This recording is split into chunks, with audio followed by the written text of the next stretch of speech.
1 Pedro, capítulo número 5, a partir do verso 6, nós vamos fazer a leitura nesta noite, em nome de Jesus. Vamos lá? Portanto, humilhem-se debaixo da poderosa mão de Deus, para que Ele os exalte no devido tempo. Lance sobre Ele toda a sua ansiedade, porque Ele cuida de vocês. Estejam alertas e vigiem. O diabo, o adversário de vocês, ronda como um leão, rugindo e procurando alguém a devorar. Resistam-lhe, permanecendo firmes na fé, sabendo que os irmãos que vocês têm em todo o mundo estão passando pelos mesmos sofrimentos que vocês. O Deus de toda graça, que os chamou para a sua glória eterna em Cristo Jesus, depois de vocês terem sofrido por um pouco tempo, os restaurará, e os confirmará, os fortalecerá e os porá sobre firmes alicerces. A Ele seja o poder pelos séculos dos séculos. E você diz: Pai, nós queremos te agradecer por esse momento que o Senhor nos concede mais uma oportunidade de falar a tua palavra. Eu peço, Senhor, que o Senhor esteja comigo na ministração, meu Pai, desse texto, e que o teu Santo Espírito trabalhe no coração e na mente de cada pessoa que aqui está presente, para que elas possam, meu Pai, aprender e praticar aquilo que o Senhor nos chamou para fazer, para a glória e louvor do seu nome. Amém? Amém. Meus amados irmãos e irmãs, eu quero muito a sua atenção nesta noite, porque olhando para esses estudos, eu descobri uma sequência lógica da ação diabólica na vida do cristão. Os textos, essa série, não é para pessoas que não conhecem a Cristo. Porque aqueles que não conhecem a Cristo, a ação de agir contra os demônios é diferente daqueles que conhecem.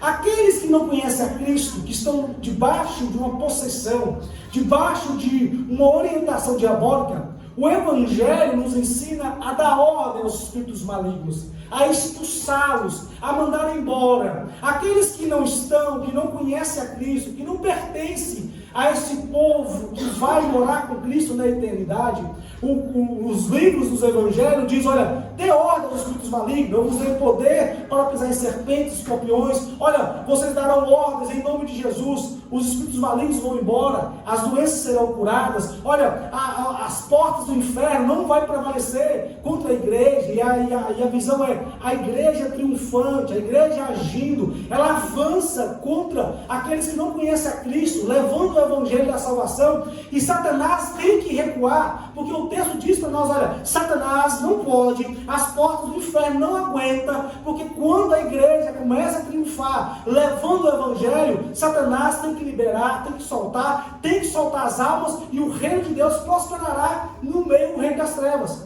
Só que a série nossa, ela trabalha: e agora? Depois que eu converti, depois que eu estou em Cristo Jesus, como que eu lido com Satanás? Como que eu enfrento as artimanhas de Satanás? Como que a minha vida deve ser melhor agora que eu sirvo a Cristo? E uma das maiores complicações e as minhas maiores queixas no meio do Evangelho é: eu não concordo que o crente viva uma vida debaixo da opressão diabólica. Eu não concordo que o crente fique passando pelos mesmos ataques continuamente de demônio. Eu não concordo que um crente precisa ficar dando ordem para demônios, porque Cristo diz: agora vocês não façam mais isso, mas vocês receberão poder para resistir, para lutar de igual para igual. E a ideia é: Jesus agora te protege, e Satanás não pode te destruir, tocar em você. Porém, a base que eu percebi nisso é: todas as vezes, no texto de 2 Coríntios, capítulo 2, no texto de Tiago, capítulo 4, e no texto de Pedro, está ligado diretamente com o comportamento cristão. Como se comporta agora que você pertence a Jesus? E parece-me que o comportamento cristão fora do padrão do que Jesus disse, leva Satanás a sobressair sobre os cristãos. A ideia é: se você não está vivendo de acordo com Cristo ordenou que você viva, Satanás vai ter liberdade para te destruir. Então, para nós, tem que ser um alerta: peraí, vida, crente? Como você lida com isso? Em todos os textos, nessa série que nós lemos, sempre assim. Tiago, sujeite a Deus e resista a Satanás, e ele fugirá de vós. O texto de 2 Coríntios, perdoe mutuamente, para que Satanás não tenha primazia sobre você. E o texto de Pedro vai seguir na mesma lógica do texto de Tiago. E é por isso que eu quero trabalhar esse texto com vocês aqui hoje, para que vocês aprendam a encarar a situação e parar com essa vida, aquele crente, hoje eu estou tão fraco, Satanás está me destruindo. Não, o crente tem que estar sempre na alta, sempre firme, dizendo, Satanás não tem primazia sobre mim. Satanás não vai trabalhar na minha família. Satanás vai mudar a estrutura da minha casa. Não, eu sou o servo do Senhor. Eu devo prevalecer contra ele. Então, Pedro começa a sua carta dizendo, olha, aos eleitos estão dispersos na Ásia. Para todos aqueles que vivem uma vida dispersa, longe da capital, longe de Jerusalém, é a esses que Deus chamou, segundo a sua presciência, a esses que Deus chamou para lhe fazerem santos, para determinar para eles um reino, para os salvá-los. Para estes, Pedro está escrevendo. E a ideia da carta de Pedro é, a salvação está sendo construída. Pedro não está usando como as cartas de Paulo que diz, olha, nós já fomos salvos. Quando você olha para a carta de Efésios, escrita por Paulo, Paulo diz, você já foi salvo em Cristo Jesus. A salvação não veio de você, mas está em Jesus ou Cristo, porque Ele o conseguiu por você na cruz, morrendo e ressuscitando, e vos deu o direito de ser salvos. Logo, todo aquele que confessa Cristo com os seus lábios, crendo no coração, esse está salvo, como diz a carta de Paulo a Romanos. Então a ideia de Paulo é, já estão salvos, e agora vocês precisam perseverar nessa salvação que Deus os chamou, que Deus os liberou, para que vocês pudessem viver uma vida santa, irrepreensível, cheia de graça, mediante o poder do Espírito Santo que vos selou para o dia da redenção. Então a ideia de Paulo é, vocês já estão salvos. E como que eu sei que eu estou salvo? O Espírito Santo já vos selou. Jesus já te comprou, já pagou o preço de redenção, já comprou vocês, povos, línguas e nações. Essa é a ideia de Paulo. A ideia de Pedro é, vocês estão perseverando para serem salvos. Então quando você ouvir a palavra assim, você está salvo. Perante a ideia de Paulo, sim. Perante a ideia de Pedro, estou sendo salvo. E alguns outros trechos, serei salvo quando a volta de Cristo for concluída na terra. Então a ideia dos trechos é, estou sendo salvo? Sim. Vai ser salvo? Sim. Já sou salvo? Sim. Mediante qual autor bíblico? Quem escreveu? Porque quando você olha a visão de Paulo, já fui salvo. Na visão de Pedro, serei salvo. Em algumas outras cartas de Paulo, estou sendo salvo. A ideia de Paulo, de Pedro e de Paulo não se destoa. Elas estão no mesmo propósito. E Paulo e Pedro vai escrever o seguinte, olha, deixa eu falar para vocês. Vocês que são dispersos, a vocês eu vou chamar de peregrinos. Estão vivendo numa terra estranha. Vocês que pertencem ao reino de Deus, vocês estão vivendo numa terra estranha. E no capítulo 1, ele vai dizer o seguinte, olha, eu quero que vocês perseverem diante das circunstâncias adversas que esse lugar onde vocês estão habitando vai nos trazer. E ele vai dizer o seguinte, olha, vocês têm uma herança guardada em Deus, e a herança é a vossa salvação. Então persevere, se porte como peregrino, não se misture, não fique aglomerado com o comportamento deste mundo onde você vive. E Pedro vai fazer essa separação, dizendo, olha, vocês estão no mundo, mas não pertencem ao mundo. Vocês estão no mundo, mas o mundo não tem poder sobre vocês. Vocês estão no mundo, mas o mundo não pode vos direcionar no que deve fazer, porque vocês pertencem ao reino de Deus. Então o seu Senhor é Deus por meio de Cristo Jesus. Então você deve obedecer a Cristo e rejeitar as propostas do mundo. Então diz, peregrinos, somos nós. Deixa eu falar para vocês, presta atenção, o vosso comportamento deve ser um comportamento que agrada o vosso Senhor Jesus ou Cristo. E Pedro vai usar o padrão, Túlio. Qual o padrão? Jesus Cristo é o padrão. Jesus Cristo é o exemplo. É olhar para Cristo, seguir o que Cristo diz e fazer como Cristo fez.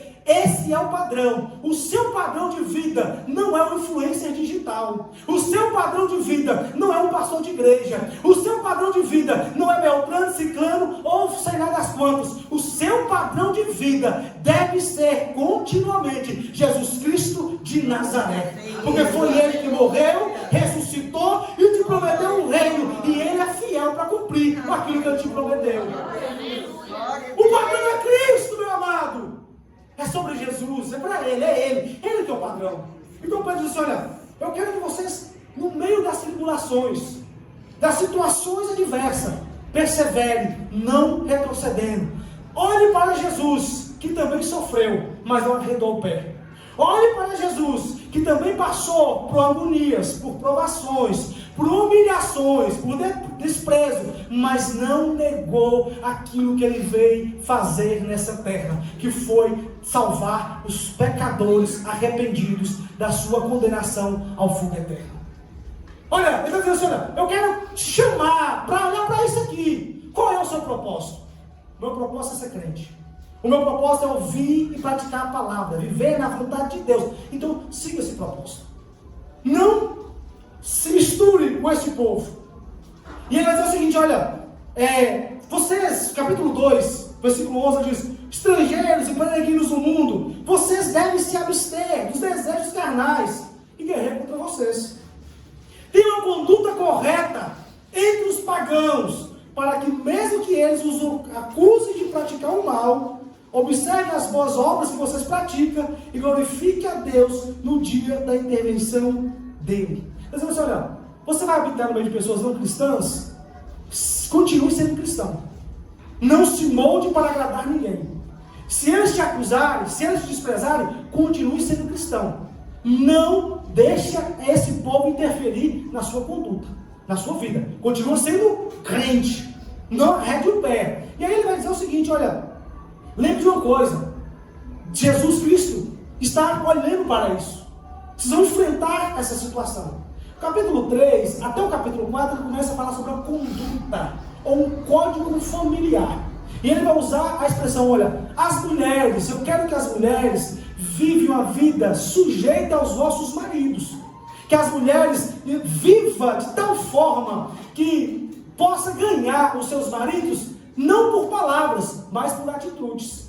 Que a atitude delas sejam atitudes que demonstram verdadeiramente que elas servem a Jesus. Que elas vivem uma vida de obediência. E que elas não falem muito para tentar convencer o seu marido, mas se portem como verdadeiras cristãs. Sujeitem aos seus maridos. Só que ao mesmo tempo ele vai falar para os maridos. E ele vai dizer, aos maridos, aqueles que têm mulheres crentes, aqueles que são cristãos, que servem a Deus, para vocês, eu vou dizer uma coisa, e Pedro vai dizer, aos maridos, coabite ou se relacione com as suas mulheres, entendendo que elas são um vaso mais frágil, e não se esqueça que elas também pertencem à graça, que elas também pertencem ao reino. Trabalhe, lide com elas, com entendimento, para que as vossas orações não sejam impedidas. Olha para cá, meu irmão. Olha para cá, minha irmã. Pedro vai falar assim, eu não posso falar somente de um comportamento alheio. Eu tenho que falar como que o crente deve se portar. Mulheres que são casadas devem se portar de forma sábia no seu casamento. Homens que são casados devem se portar mais ainda de forma sábia. Irmãos, isso aqui é uma vergonha para a igreja brasileira. Por quê? Nós temos vários atritos desses relacionamentos.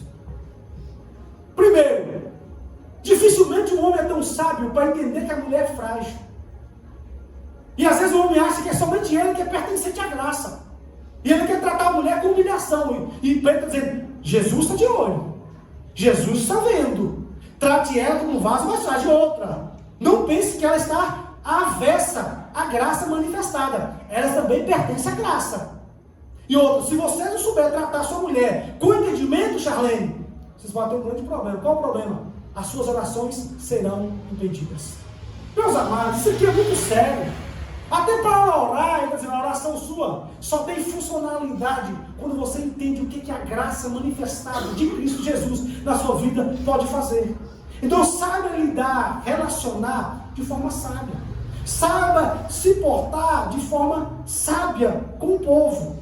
E aí, ele vai dizer o seguinte: as outras pessoas devem agir conforme a vontade de Jesus ou Cristo, não conforme a vontade desse mundo. E ele vai usar a seguinte maneira: olha, vocês devem, então, capítulo 4, se portarem como Cristo se portou. Ele vai dizer, portanto, uma vez que Cristo sofreu no corpo, vocês devem se armar também do mesmo pensamento, pois aquele que sofreu no corpo guardou-se sem pecado, para que no tempo que resta a vocês não viva mais para satisfazer os maus desejos humanos, mas sim para fazer a vontade de Deus. Eu quero dizer o seguinte: olha para Jesus. Jesus foi tentado, sim ou não, irmãos? Jesus sofreu, sim ou não? Ele cedeu ao pecado? Ele está dizendo, armem também do mesmo pensamento. Estejam preparados da mesma forma, da mesma maneira, para que vocês não caiam no pecado. Não se entreguem ao pecado. E um dos maiores exemplos que eu posso usar para vocês é o capítulo 4 do livro de Lucas, quando Jesus é tentado por Satanás durante 40 dias no deserto. E em nenhum momento ele cedeu, em nenhum momento ele pecou. Satanás tentou Jesus com fome, com poder e com autoridade. Em todos, Jesus saiu muito bem. E ele está dizendo assim, olha para este homem, olha para esse Cristo, olha para esse homem que fez tudo. Ele deve ser o vosso exemplo. Na sequência, ele diz assim, aos líderes, aos presbíteros, aqueles que tomam conta das igrejas, aqueles que pastoreiam o povo de Deus, a estes, eu também falo para vocês, não pastoreiem com egoísmo, não pastoreiem com ganância, não tente usurpar as ovelhas que pertencem a Cristo, trabalhe no meio delas com sabedoria. E ele vai dizer assim, Pedro vai falar assim, eu, presbítero, eu que também faço parte desse povo, me englobo dentro da situação. E eu não posso pastorear a igreja de Deus de forma arrogante, soberba ou maltratando. Então ele já começou a falar sobre mulher como deve se portar, homem como deve se portar, comunidade como deve se portar, pastores como deve se portar. Agora, ele pula e fala aos jovens. Aos jovens, vocês precisam sujeitar. E aqui, irmãos, no capítulo 5, versículo 5, a palavra foi mudada, eu vou ler para vocês aí. Capítulo 5, versículo 5 diz assim, da mesma forma, jovens, sujeitem-se aos mais velhos, sejam todos humildes uns para com os outros. A minha tradução, a NVI, traduziu como mais velhos. Só que a palavra que aparece aqui é presbítero. Então, dizendo assim, na igreja, sujeite. Não queira ser, não deixe o orgulho, não deixe a soberba falar mais alto, esteja debaixo da autoridade, esteja debaixo da orientação, respeite, lide com eles de forma humilde, de forma com um coração humilde, um coração tranquilo. E vai usar a mesma citação que Tiago usa, que é de Provérbios capítulo 3, versículo 34. Deus se opõe aos orgulhosos, mas concede graça aos humildes. E aí nós entramos no texto que nós acabamos de ler. Ele vai dizer assim, portanto, vocês devem se humilharem. E aqui ele volta ao presbítero Dinei a falar novamente a todos quem? Os peregrinos, aqueles que estão dispersos. E aí ele vai dizer, as mulheres, aos homens, aos presbíteros e aos jovens, e à comunidade, todos vocês devem humilhar-se debaixo da poderosa mão de Deus. Vocês devem entender que é só por meio de Deus que vocês conseguem alguma coisa. Não tente fazer pela sua própria força, mas coloque toda a sua força, toda a sua experiência, todo o seu conhecimento em Deus. E espere que Deus te ajude para você vencer as artimanhas e estratagemas de Satanás. Ele vai dizer o seguinte, Deus no seu devido tempo vai vos exaltar. Versículo 7, nós temos outro problema que eu preciso falar com vocês. Vai dizer, lance sobre ele toda a sua ansiedade. E a palavra aqui, ansiedade, ela pode ser melhor traduzida como preocupação. É a preocupação da vida. É a preocupação da circunstância que nós enfrentamos. Quem é que não passa por preocupação? Quem é que não olha para a situação da vida e fica meio angustiado com ela? Quer dizer o seguinte, olha, eu preciso falar para vocês, lance sobre Jesus toda a vossa preocupação, coloque em Cristo, irmãos. Qual é o problema aqui? Você quer colocar a sua preocupação em outras pessoas, você quer que outras pessoas te ajudem, você quer que outras pessoas te aconselhem, sendo na verdade dizendo assim, olha, coloque em Deus, põe diante de Cristo, deixa Cristo resolver o seu problema, deixa Cristo lidar com a situação adversa que você enfrenta. É Jesus que vai fazer toda a diferença na sua vida. Em todo o tempo, Pedro está dizendo, olha, não é pessoas, não é mundo, não é circunstância, não é situação. Quem pode lidar com toda a sua preocupação, as suas ansiedades, as suas dificuldades, é Jesus Cristo de Nazaré. É somente Ele que pode resolver verdadeiramente o problema que você está enfrentando e a preocupação que você está vivendo. É Jesus que pode fazer a diferença. E aqui ele olha para cá, meu irmão, você diz o seguinte, olha, coloque em Ele qual a sua preocupação. Coloque a sua preocupação em Cristo Jesus, porque Ele cuida de vós. Aí chega num versículo que nós escolhemos para finalizar essa série, que ele vai dizer o seguinte: sejam sóbrios e vigiem, porque o diabo, o vosso adversário, ele está rondando como um leão, rugindo, procurando alguém que possa devorar. E aqui ele vai usar a expressão do diabo. Ele vai usar agora a ação maligna. E me parece, como eu disse para vocês, que Pedro vai usar a ação satânica, maligna, só depois que ele vai falar sobre o comportamento humano. Ele poderia ter metido no começo, mas antes de ele falar sobre a ação diabólica, ele fala como que o crente deve ser, como deve se portar. E ele exorta aos crentes, os peregrinos, a viver uma vida reta diante de Deus e a lidar com este mundo que eles convivem. Então, me parece que, para o crente, Satanás age quando o crente pisa fora da faixa, pisa fora da orientação, pisa fora da direção de Deus. Então é assim, Satanás ele está ao redor, olhando, querendo tragar alguém, só que ele só pode agir e tocar quando alguém sai do parâmetro que foi estabelecido por meio de Cristo Jesus. Então o crente fala assim, Satanás está me atacando. Está mesmo, porque você está sendo um crente fiel. Um crente que está deixando os seus desejos falar mais alto que a vontade de Deus na sua vida. Um crente que está se amoldando aos padrões deste mundo e deixando que o padrão deste mundo seja o ditador, o direcionador da sua vida. Você vai ter fortes problemas com Satanás. Quando eu olho para isso, eu falo assim, cara, parece que é fácil ser crente.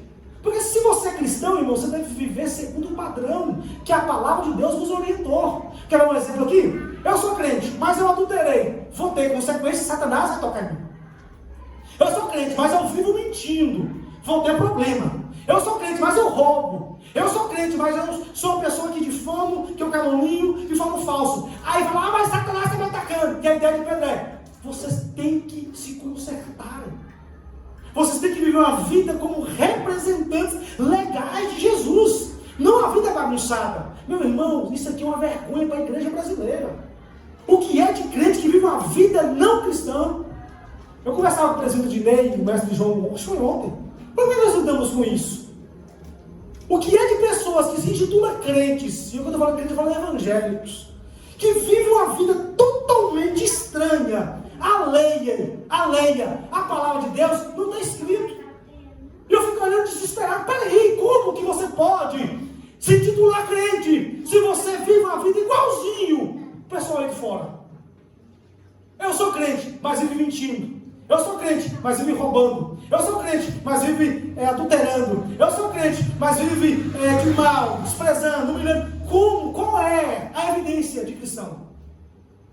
Porque aqui no momento algum você vai ver Pedro falar, olha, para ser crente, para ser verdadeiro cristão, tem que falar em línguas, tem que ter dons. Pedro está falando isso. Pedro dizendo assim, é o comportamento seu que faz a diferença.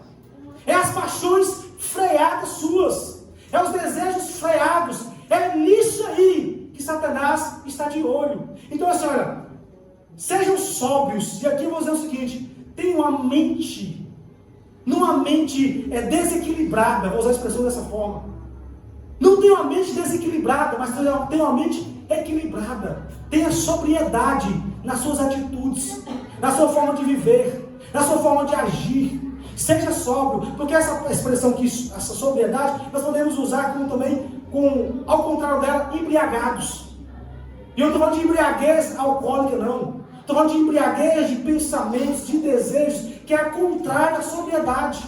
Tem muito crente que está embriagado com coisas que não agradam a Deus. Tem muito crente que está embriagado com pensamentos que estão dizendo que Jesus não é o seu Senhor. Tem muito crentes que estão embriagados com atitudes que é contrária à vontade de Deus. Você vai dizendo, sejam sóbrios, e não somente isso, vigiem, estejam em estado de alerta, estejam apercebidos. Por quê, Pedro? Porque Satanás está de olho de vocês.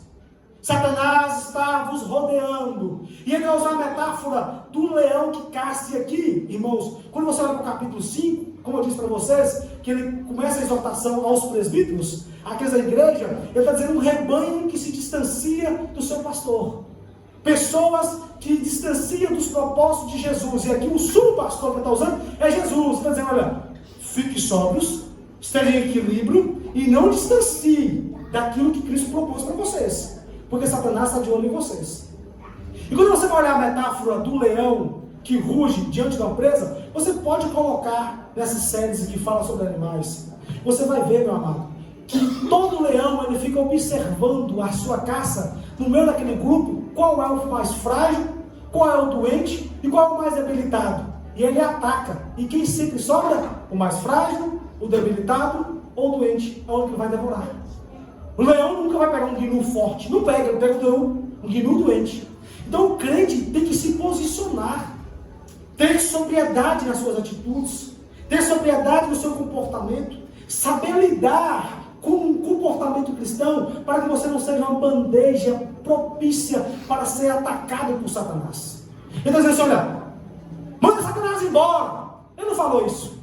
Em Tiago não falou, 2 Coríntios não falou, e Pedro também não falou. Dê a ordem ao cão, faz campanha de oração, ore tal hora. Ele não está falando isso, está dizendo o seguinte, eu vou falar para vocês precisam ser sóbrios, vigiar.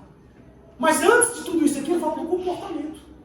Irmão, você pode fazer a campanha de 50 mil elos, de jejum no banho de saco, mas se você for um crente, como é que eu vou dizer a expressão aqui para não ficar suar feia? Olha assim, um crente mundano, vou falar assim, não vai fazer diferença nenhuma, irmão. Tem gente que vai fazer campanha, mas não muda a vida. Tem gente que vai fazer campanha, mas não para de mentir. Tem gente que vai fazer campanha, mas não para de errar. Vai fazer campanha. Irmãos, Deus não é guru. Jesus não é guru. Que você vai tentar ludibriá-lo, como faz algumas outras religiões, que oferecem pinga e cigarro, e a divindade ajuda. Mas com Jesus não funciona assim. Ele olha primeiramente o seu comportamento. Como você lida, ele dizendo assim, me parece, mestre João, que Satanás aqui está se portando como um agente de Deus, para a punição daqueles que andam errado. O texto parece me levar a pensar assim, olha, Satanás está aí, de olho em vocês. Pisa fora da faixa para vocês verem. Ele vai nos devorar. Ele vai nos destruir. Olha só, o adversário de vocês ronda como um leão, rugindo, procurando alguém que possa destruir. E eu vou falar uma coisa para vocês, como é que está a sua vida mesmo? Como é que está a sua vida familiar? A sua vida social? A sua vida eclesiástica? Como é que está a sua vida? Se você é casado, como é que é o seu comportamento? Marido com mulher, mulher com marido. Se você é filho, como é o seu comportamento? Se você vive na sociedade, como é o seu comportamento? Na igreja, como é o seu comportamento? Tudo isso faz parte do que Pedro está falando. Pedro diz, vocês são peregrinos, então age segundo aquele que reina sobre vocês, Jesus. E ele gosta da expressão, Satanás está aí. Tenha sobriedade, tenha equilíbrio, vigie na sua postura, na sua forma de viver, na sua forma de agir. Depois ele vai dizer o seguinte, olha, vocês precisam resistir. Resista a Satanás. Como, Pedro? Como que eu faço isso, Pedro? Como que eu resisto a Satanás? Ele vai usar a expressão, permanecendo firmes na fé. Permaneça firmes na fé. Aqui não está o problema. Porque a maioria dos cristãos não permanece firme na fé. Porque no contexto de provações, muitos distanciam de Cristo. No contexto de situações adversas, os cristãos começam a voltar para trás. E é uma coisa que me chama muita atenção. É na hora do crente se provar, ser provado e se aparecer como cristão. É nesse momento de provação. É nesse momento de ausência de coisas que você tem que lançar a sua confiança em Jesus. Ficar firmes em Jesus. Sabe o que nós fazemos? Distanciamos dele. Afastamos, voltamos para trás, desviamos a fé. E aí o que Satanás faz? Deixa que é meu. Deixa que eu lido com esse aí. Pode deixar comigo. Então, irmãos, permanecer firmes na fé. E o ato de permanecer firmes na fé envolve o ato de comportamento e obediência a Jesus Cristo de Nazaré. Então, você precisa vencer Satanás, permanecendo firmes na fé. E Pedro vai dizer, olha, não pense que a situação adversa só vai vir para você. Todos os outros que pertencem a esse reino, que são eleitos em Cristo, que está vivendo nesse mundo, dependendo da situação, também está passando por provações como vocês estão. Não tem ninguém mais especial que ninguém. Se você passa por dificuldade, o outro cristão também passa. Se você passa por sofrimento, o outro cristão também passa por sofrimento. O Deus de toda graça, que vos chamou para a sua glória eterna em Cristo Jesus, depois de vocês terem sofrido por um pouco, vai vos restaurar, vos confirmará, vos fortalecerá e os porá sobre firmes, sobre uma rocha. A Ele seja a honra, a glória e o poder. Amém. E aqui eu vou rematar para nós terminarmos essa mensagem, essa série. O que eu percebo nas 3 ministrações que eu fiz é que para o crente, Satanás não está tendo primazia. Satanás sempre está ao redor. 2 Coríntios, Paulo diz, se alguém perdoou o irmão, eu também perdoo, para que Satanás não ache a ocasião em mim, porque eu não ignoro as suas armas, ou suas estruturas de luta, de batalha. Em Tiago, ele vai dizer o seguinte, olha, sujeite a Deus, resista o diabo, ele vai fugir de vós. Também é para cristão, é para crente. Em Pedro vai dizer para ti a mesma coisa, olha, seja sóbrio, esteja alerta, porque Satanás está ao vosso derredor, procurando alguém para que possa vos tragar. Tanto em Tiago como em Pedro, a estrutura da orientação em Tiago, busca de sabedoria. Em Pedro, uma visão escatológica, futurística, daquilo que vai acontecer no futuro. E vocês precisam estar firmes, propícios, preparados. E em todos eles, tanto Tiago como Pedro, ele está falando sobre o comportamento. Sobre como você deve servir a Cristo. Como você deve andar segundo a vontade de Cristo.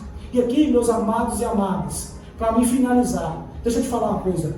Não pense você que Jesus não sabe das suas falhas, das suas faltas. E essa mensagem é para você aprender a vencer Satanás. E você aprende a vencer Satanás sendo um crente de verdade.